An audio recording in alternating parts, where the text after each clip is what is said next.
성경 통독을 위한 주제 강의, 오늘 열왕기상하 함께 같이 살펴보도록 하겠습니다.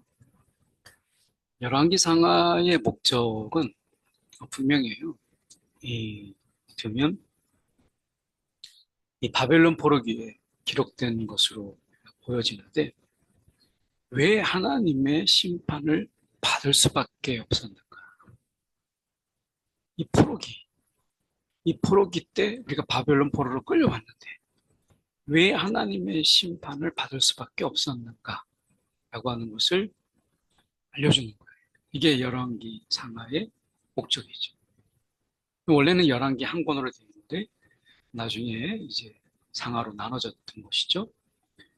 다윗 통치 말기에 시작해서 이제 그 말기부터 나옵니다. 이제 통치 말기에서 시작해서 남유다가 바벨론 포로에 끌려갔다가 여호야긴 왕이 감옥에서 이 석방되는 한 400년 동안의 기록을 담고 있어요. 엘리야와 엘리사의 이야기가 전체의 3분의 2를 차지합니다. 전체의 열왕기 상하에서. 왜 그럴까? 이 바알 숭배에 가장 몰두했던 때가 이 오므리와 아합 왕 때입니다. 이 북이스라엘의 왕들이죠. 이 오므리와 아합 왕 때 이 바알 숭배에 대해서 가장 몰두해요.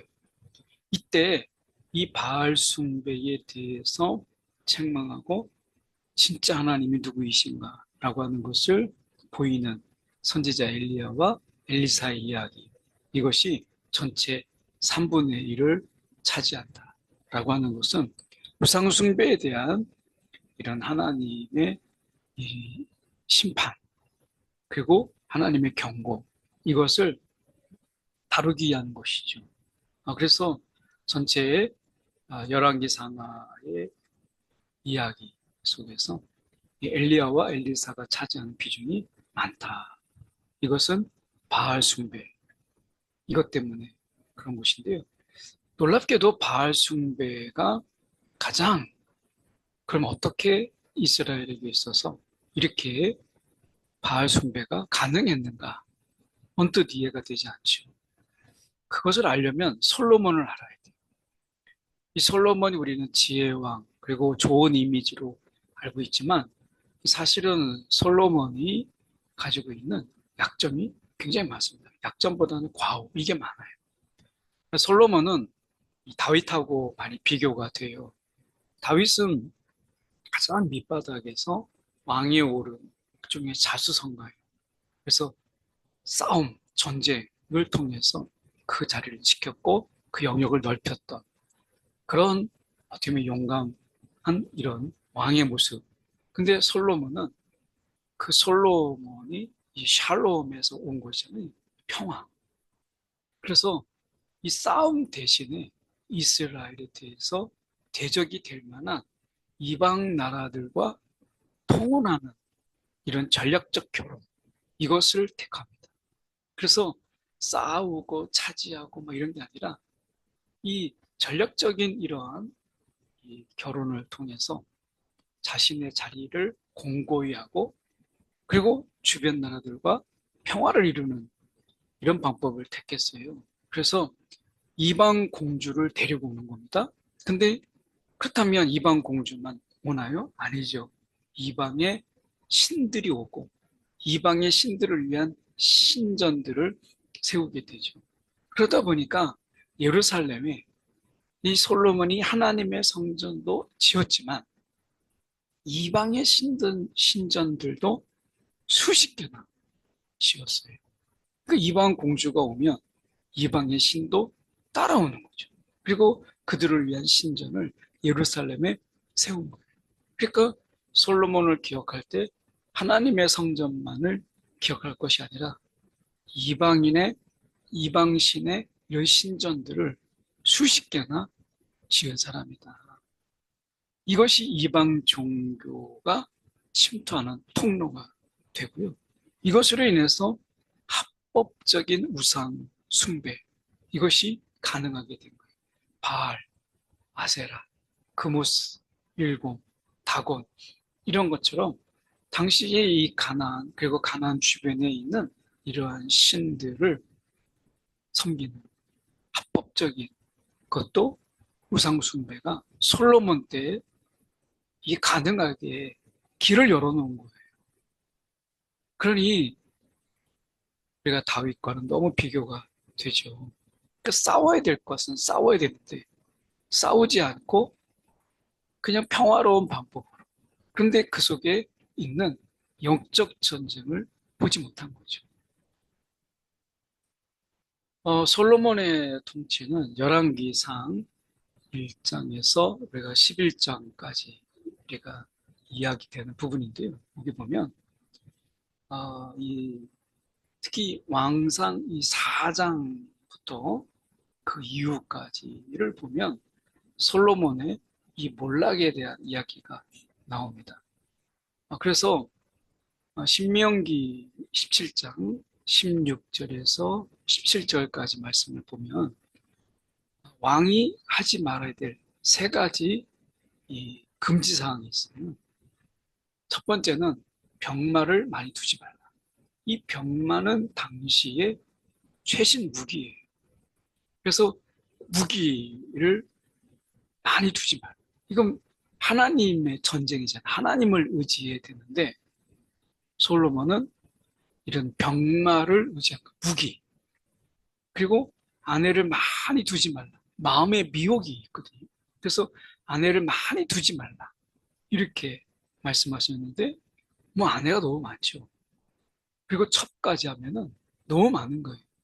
그리고 자기를 위하여 은금을 많이 쌓지 말라. 이렇게 말씀하셨는데 이 세 가지를 다 어겨요. 특히 애굽의 바로 왕의 사위가 되죠. 전략 결혼을 통해서. 그래서 애굽으로부터 많은 말을 구입해요. 애굽으로 내려가지 말라고 했는데 애굽으로부터 많은 말을 구입해서 아람이나 헤세게 이런 나라들에게 파는 거예요. 쉽게 말하면 이 말이 무기니까 무기 장사를 한 거죠. 그래서 이 솔로몬은 이 신명기 모세가 정말 하지 말라고 하는 겁니다. 나중에 이제 왕정이 들어서게 되는데 왕이 세워지게 되는데 이런 것들을 하지 마라. 그런데 이 세 가지를 다 그래서 어디에도 하나님을 의지하는 이런 것보다 무기를 의지하고 전략 결혼을 의지하고 은감을 많이 쌓아도 이런 모습으로 보여요. 이것이 솔로몬의 몰락이에요. 3장까지는 듣는 마음을 구하죠. 솔로몬이 좋았던 장면은 1장부터 3장까지로 끝나요. 듣는 마음을 구하고 하나님께서 그것을 기쁘게 여겨서 그가 구하지 않는 것까지 더하여 주시잖아요. 근데 왕상 4장부터는 솔로몬의 몰락의 장면이 바로 이어집니다. 이게 솔로몬의 실체예요. 솔로몬의 이 몰락을 보면 많은 부를 축적하고 아내와 첩이 수백 명에 이르게 되는 거예요. 결정적으로 솔로몬 때에 토목공사가 엄청나게 많았어요. 하나님의 성전뿐만 아니라 40년 동안 수십 개의 신전을 지었고요. 화려한 이 왕의 궁전을 공사했을 뿐만 아니라 군사 요새처럼 국고성, 병거성, 마병성 이런 것을 지었어요.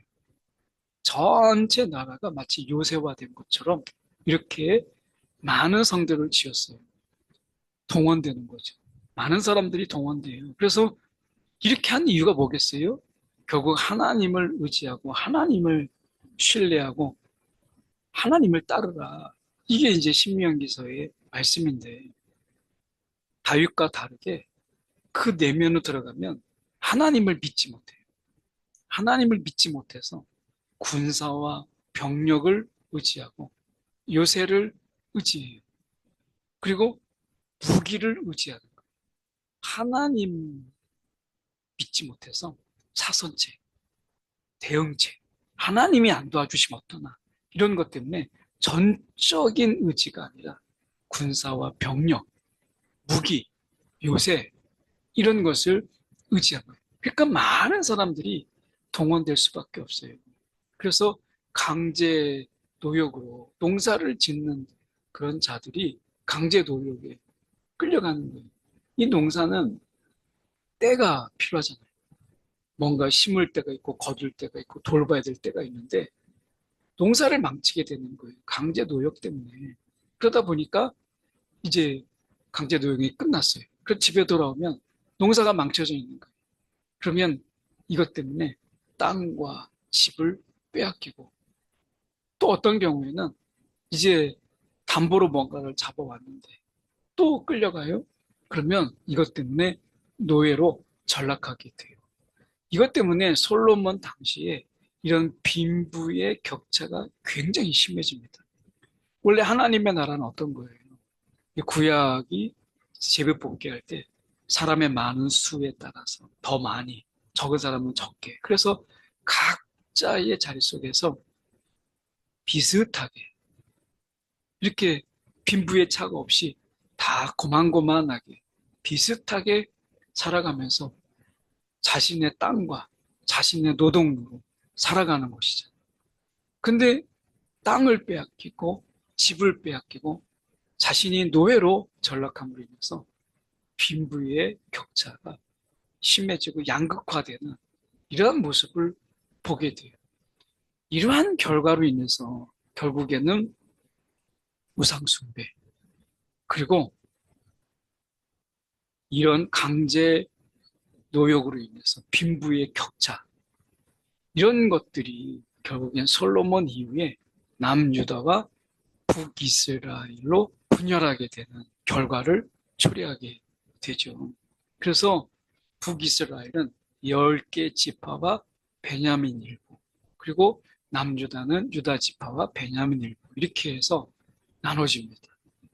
이것이 왕상 12장에서 왕하 17장까지 이 분열 왕국의 이야기예요. 그러니까 이 솔로몬 때, 다윗 때 이루었던 모든 것을 나중에 솔로몬 이후 때 다 까먹어요. 다시 북이스라엘과 남유다로 갈라지는 거예요. 솔로몬은 이것을 지키려고 하다 보니까 어쩌면 세속적인 방법으로 하나님이 금지하신 이런 방법들로 자신의 이 부와 권력을 지키다 보니까 결국엔 자신의 때는 아니지만 그 이후에 이것이 갈라지게 되는 이런 모습을 보게 돼요. 그 시작이 솔로몬이에요. 이 솔로몬의 성전 건축을 보면 20만 명이 7년 동안 지어야 되는 공사, 이게 성전 건축이거든요. 그러니까 이것 말고도 다른 것이 얼마나 많이 지었어요? 그러니 얼마나 많은 사람들이 장시간 동원된 거예요. 그리고 이 노동의 대가에 정당한 이 대가를 지불하지 못했어요.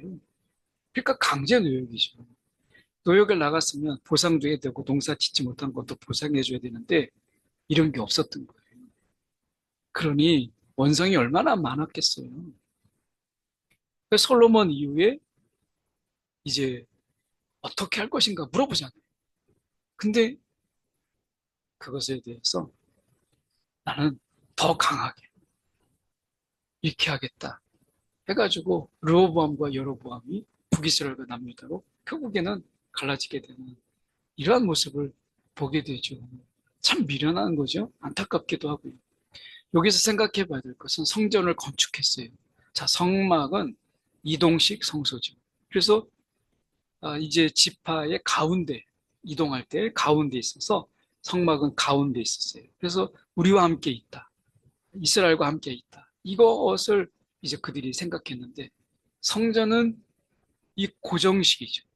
그래서 성전 완공 이후에 어떤 일이 벌어졌냐면 새로운 주장이 생겨났어요.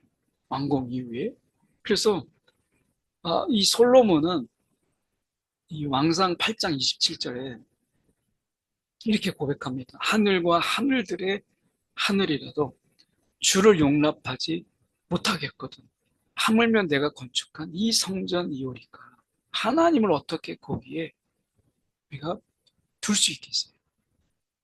하나님의 이름만이라도 거기에 있게 해주십시오. 이게 이제 솔로몬의 마음이었는데 그 좁은 공간에 어떻게 하나님을 우리가 둘 수 있겠어요?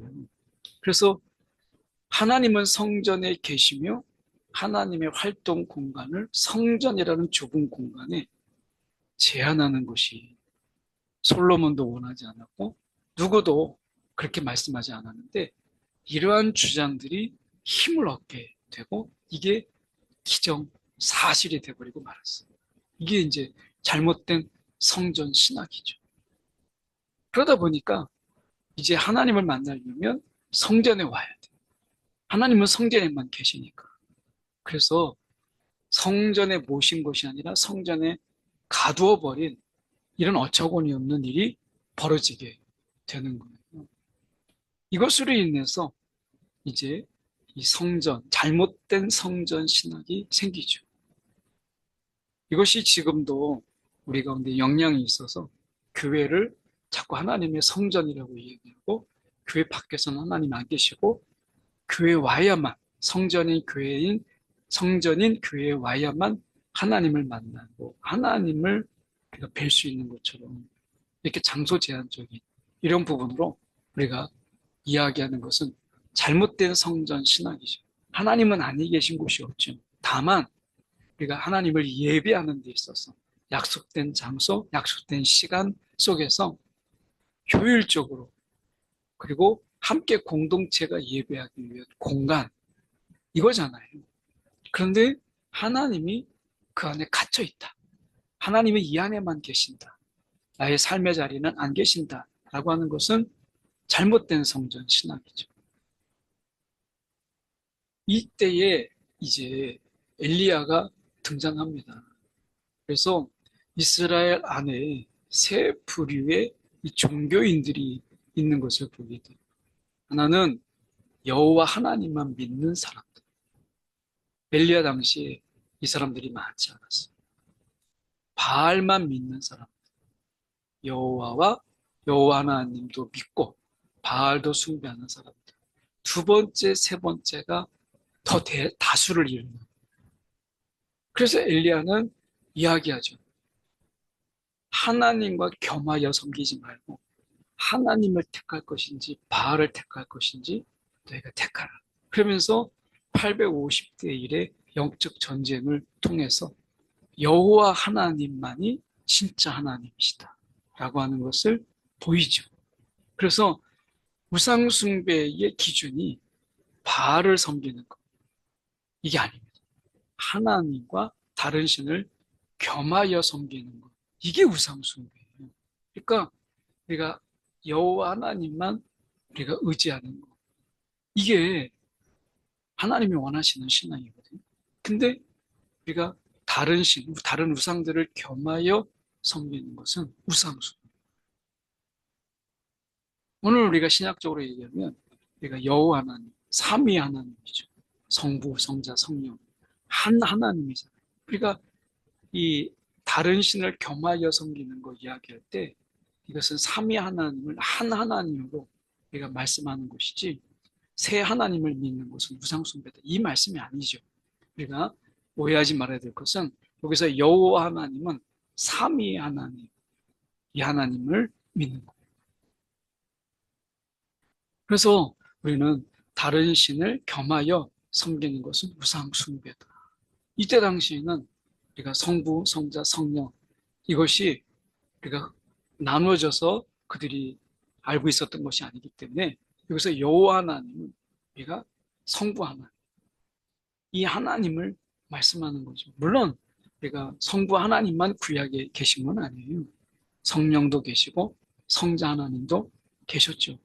근데 여기서 하나님은 우리가 여호와 하나님이라고 되어 있지만 이 하나님은 우리가 삼위일체 하나님 이것을 이야기하고 구약적으로는 우리가 성부 하나님이 많이 치우쳐 있었던 이런 부분이죠.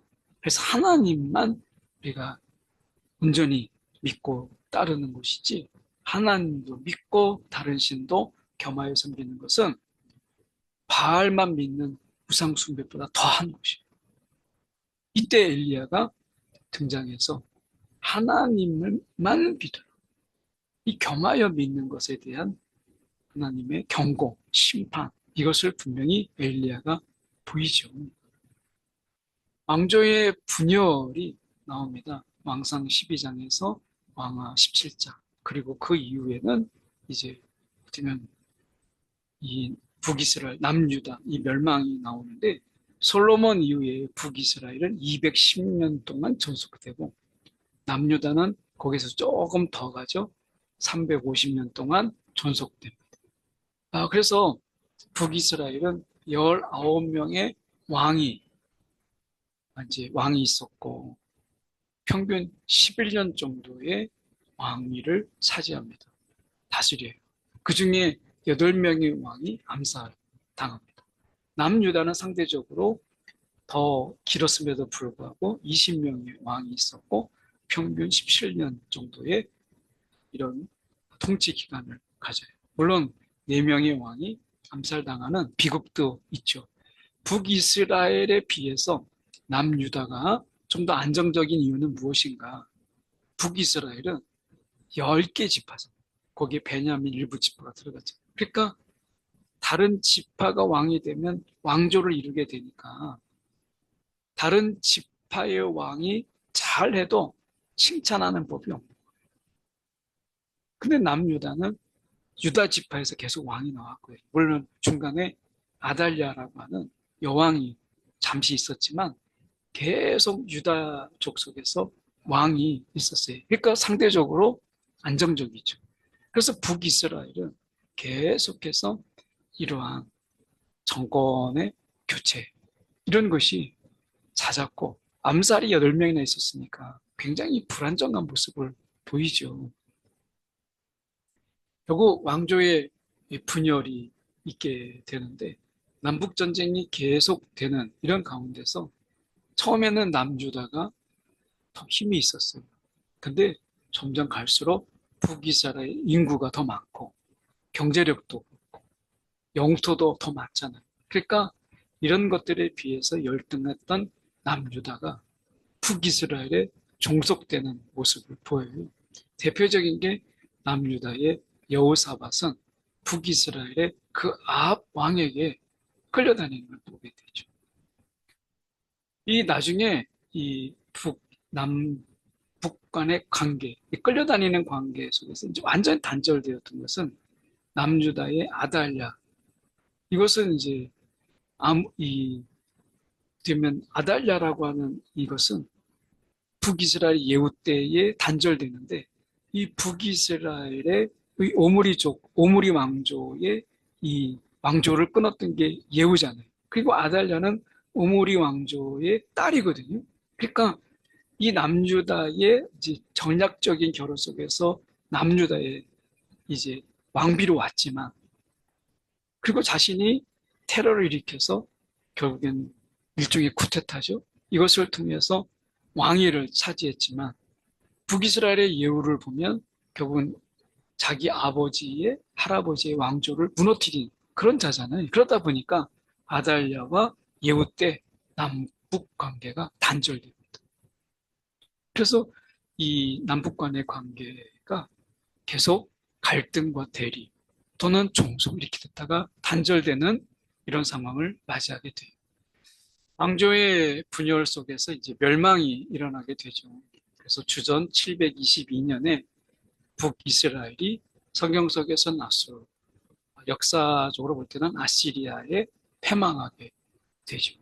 그래서 이 패망의 원인을 보면 예루살렘에 가서 예배하지 못하도록 단과 베델에 산당을 만들고 우상을 이제 만들어서 거기다 두죠. 그래서 예루살렘으로 가지 마라. 그래서 이제 여로보암이 왕이 되었을 때 예루살렘에 가는 것을 경계하기 위해서 단과 베델에 우상을 만들고 산당을 만들고 레위 자손이 아닌 보통 백성으로서 이제 지명직을 세워요. 제사장으로 삼죠. 이러한 것들로 인해서 북이스라엘은 급속도로 영적 타락이 일어나요. 경제적으로는 굉장히 여로보암 2세 때 굉장히 경제적인 부흥이 있거든요. 그런데 영적으로는 타락의 길을 가게 돼요. 결국에는 북이스라엘이 멸망을 하게 되고, 이때 왕이 누구냐면 히스기야예요. 히스기야는 굉장한 기회를 얻은 거예요. 북이스라엘이 이제 멸망하고, 남유다의 이제 왕으로서 이때 히스기야 때 유다 영토가 4배나 확장됩니다. 이것은 북이스라엘 사람들이 이제 난민이 되어서 계속해서 남유다로 피난을 오니까 이제 실질적인 영토가 더 넓어진 거예요. 그러면서 실질적인 통일 시대를 맞이하게 되죠. 그런데 135년 동안 유다가 더 지속되지만 결국에는 북이스라엘에서 교훈을 얻지 못해요.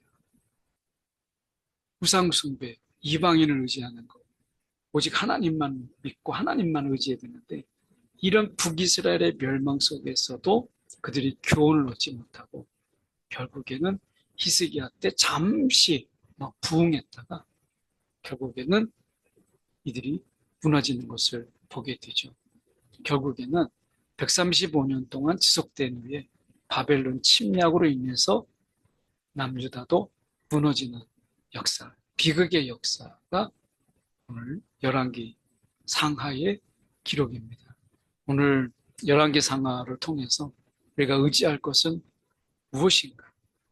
오직 우리가 바라봐야 될 분은 누구인가라고 하는 것을 엘리야가 말씀한 것처럼 정해라, 확정해라. 우리가 세상에 여러 것들을 다 좋은 것들을 다 의지한다고 해서 좋은 게 아니라 그게 우상숭배니까 여호와 하나님만을 온전히 바라보는 신앙. 이 신앙이 정말 필요하다. 하나님만을 온전히 바라보는 그런 신앙으로 서라. 이렇게 말씀하고 있는 거죠. 기도하겠습니다. 사랑이 많으신 하나님 아버지, 오늘도 우리의 삶 속에서 여호와 하나님, 살아계신 하나님만을 온전히 바라보는 우리의 신앙 되게 하여 주옵소서. 세상을 겸하여, 돈을 겸하여 하나님을 섬길 수 없음을 잊지 않게 하여 주옵소서. 세상의 우상을 멀리하고 하나님만을 바라보는 우리의 신앙 주님 되게 하여 주옵소서. 살아계신 예수 그리스도를 받들어 기도드렸나이다. 아멘.